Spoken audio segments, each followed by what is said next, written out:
রাজধানী ঢাকায় তাপমাত্রা কমে শীতের অনুভূতি বাড়ছে। আজ শুক্রবার সকালে সর্বনিম্ন তাপমাত্রা রেকর্ড করা হয়েছে 15.5 ডিগ্রি সেলসিয়াস।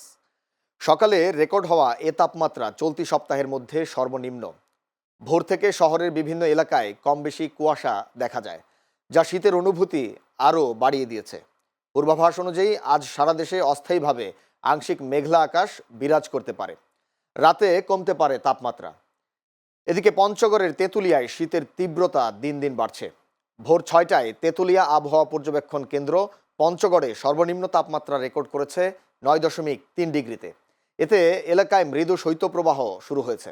এই হিমেল হাওয়ায় দুর্ভোগ নেমে এসেছে জনপদে। সকাল হলেও কুয়াশার কারণে সড়ক দেখতে না পাওয়ায় হেডলাইট জ্বালিয়ে চলছে যানবাহন।